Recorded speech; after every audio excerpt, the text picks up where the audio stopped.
ஸ்ரீராம ஜெயம். எல்லாருக்கும் நமஸ்காரம். கதவிருக்ஷா வழங்கும் நவராத்திரி சிறப்பு நிகழ்ச்சியான தேவியை போற்றுவோம் நிகழ்ச்சியுடைய இன்றைய பகுதிக்கு உங்கள் எல்லாரையும் நான் வெல்கம் பண்ணுறேன். நவராத்திரி சிறப்பு நிகழ்ச்சியான தேவியை போற்றுவோம் பகுதியில் இன்றைக்கி நீங்கள் எல்லாரும் என்ன பார்க்க போகிறீர்கள் கேட்க போகிறீர்கள் அப்படின்னாக்க அற்புதமாக மகிஷாசுர மர்தினி ஸ்தோத்திரம் எல்லாரும் கேட்க போகிறீர்கள். யார் சொல்ல போகிறான்னா we have சிருஷ்டி குட்டி ஏற்கனவே நம்மளுடைய சேனலில் நிறைய நிகழ்ச்சிகளில் பார்ட்டிசிபேட் பண்ணி பாட்டு பாடியிருக்கா, ஸ்லோகங்கள்லாம் சொல்லியிருக்கா. அவளுடைய குரல்களில் நம்ம எல்லாரும் இன்றைக்கி மகிஷாசுர மர்தினி ஸ்தோத்திரம் கேட்டுண்டு அந்த தாயாரை நம்ம எல்லாரும் மனசார பிரார்த்தனை பண்ணிக்கலாம்.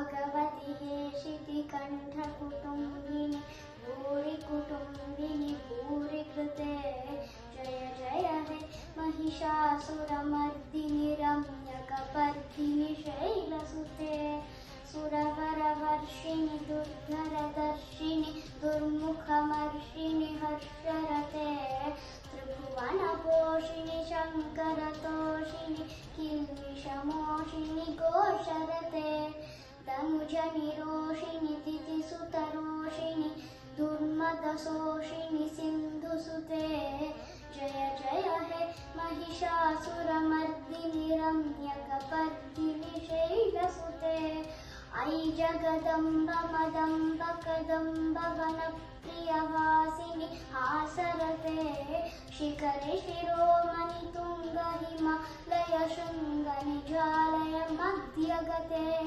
मधुमधुरे मधुकैटभभञ्जिनि कैटभभञ्जिनि रासरते जय जय हे महिषासुरमर्दिनि रम्यकपर्दिनि शैलसुते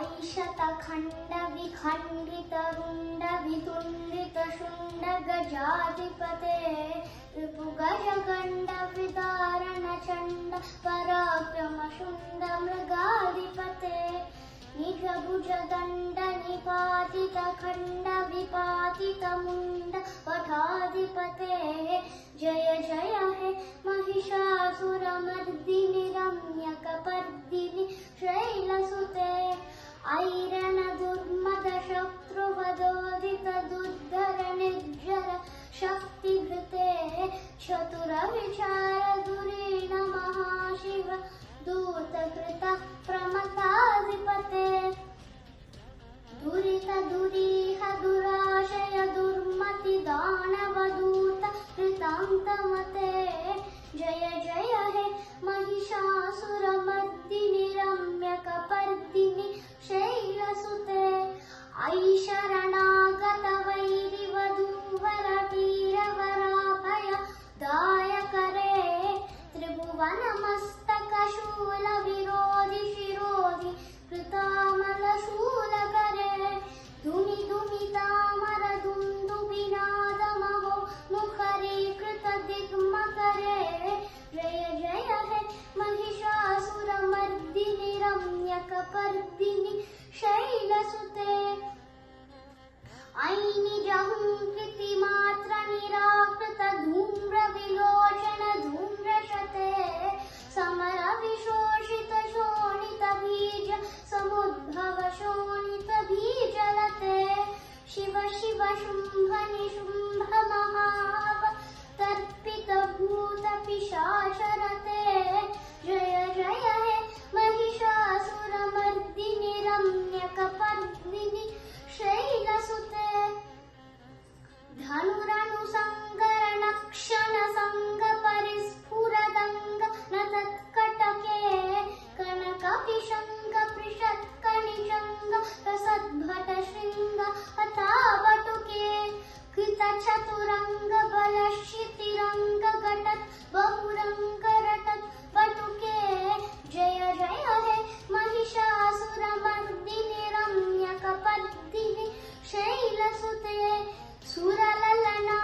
सुमन सुमन सुमन सुमनोहर कान्तियुते श्रुतरजनी रजनी रजनी रजनी रजनीकर वक्त्रगते सुनयन विभ्रमर भ्रमर भ्रमर भ्रमर भ्रमराधिपते जय जय हे महिषासुरमर्दिनि रम्यकपर्दिनि शैलसुते सहित महाहवमल्लमतल्लिकमल्लितरल्लकमल्लरते विरचित वल्लिक पल्लिक मल्लिक भिल्लिक भिल्लिक वर्गवृते शीतकृत फुल्ल समुल्लसितारुण तल्लज पल्लव सल्ललिते जय जय हे महिषासुरमर्दिनि रम्यकपर्दिनि शैलसुते अविरल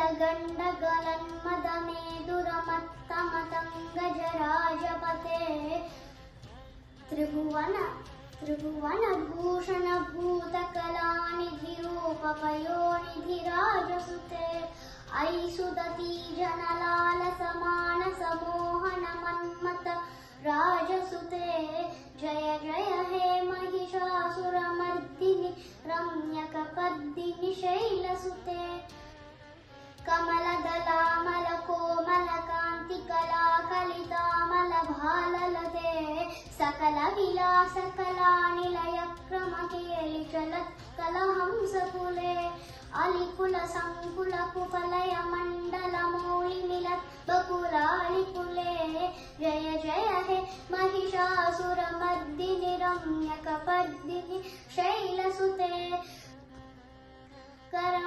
करमुरलीरववीजित पूजित लज्जित कोकिल मञ्जुमते नीलित पुलिन्द मनोहर गुञ्जित रञ्जित शैल निकुञ्जगते निज गणभूत महाशबरे गण सत्गुण संवृत केलितले जय जय हे महिषासुरमर्दिनि रम्यकपर्दिनि शैलसुते कटितटपीठ दुकूल विचित्रमयूख तिरस्कृत चन्द्ररुचे प्रणत सुरासुर मौलि मणिस्फुरदं सुलसन्नक चन्द्ररुचे जित कनकाचल मौलि मदोजित निर्भर कुञ्जर कुम्भकुचे जय जय हे महिषासुरमर्दिनि रम्यकपर्दिनि शैलसुते विचित सहस्रकरैक सहस्रकरैक सहस्रकरैकनुते कृत सुरतारक संगरतारक संगरतारक सूनुसुते सुरत समाधि समान समाधि समाधि समाधिसु जातरते जय जय हे महिषासुरमर्दिनि रम्यकपर्दिनि शैलसुते पदकमलं करुणानिलये वरिवस्यति योऽनुदिनं सुशिवे अयि कमले कमलानिलये कमलानिलय सकतं न भवेत् तव पदमेव परं पदमित्यनुशीलयतो मम किं न शिवे जय जय हे महिषासुरमर्दिनि रम्यकपर्दिनि शैलसुते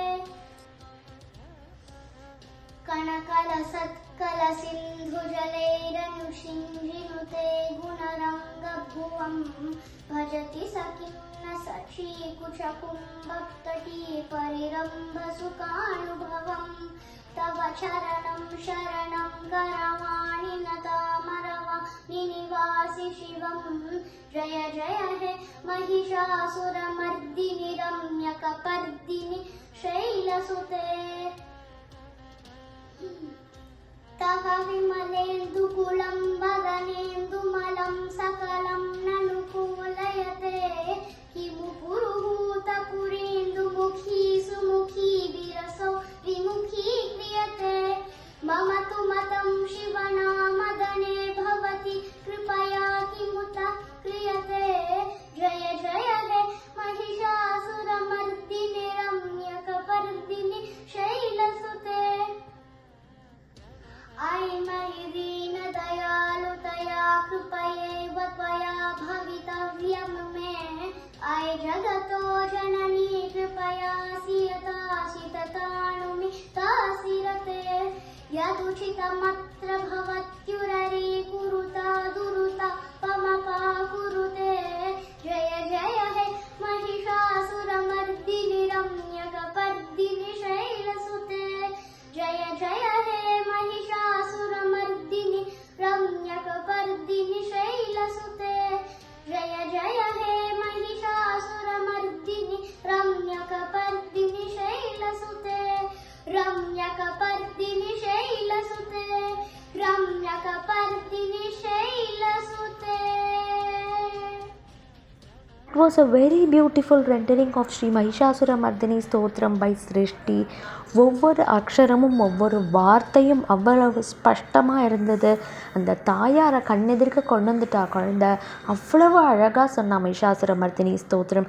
Thank you very much to Srishti and her parents for such a beautiful video during this Navaratri time. குழந்தையோட எப்பயுமே அந்த தாயாரோட அனுகிரகம் இருந்துகிட்டே இருக்கணும்னு நாங்கள் எல்லாருமே பிரார்த்தனை பண்ணிக்கிறோம். வியூவர்ஸ் அண்ட் ஆடியன்ஸ், இந்த பகுதியோடைய மகிஷாசுரமர்தினி ஸ்தோத்திரம் நீங்கள் எல்லாருமே நல்லா கேட்டு ரசிச்சிருப்பேள் அப்படின்னு நினைக்கிறேன். உங்கள் எல்லாருக்குமே இது நல்லா பிடிச்சிருக்கோன்னு நினைக்கிறேன். இன்னையோடைய கடைசி பகுதியான எங்கள் வீட்டு நவராத்திரி பகுதியில் உங்கள் எல்லாரையும் சீக்கிரமே நான் மறுபடியும் சந்திக்கிறேன். எங்கள் நிகழ்ச்சிகள் எல்லாத்தையும் மிஸ் பண்ணாமல் பாருங்கோ. எப்படி இருந்தது அப்படின்றதுக்கான ஃபீட்பேக்கையும் கண்டிப்பாக கமெண்ட்ஸ் பாக்ஸில் மென்ஷன் பண்ணுங்கோ. உங்கள் எல்லாரையும் சீக்கிரமே அடுத்த நிகழ்ச்சியில் சந்திக்கிற வரைக்கும் நமஸ்காரம்.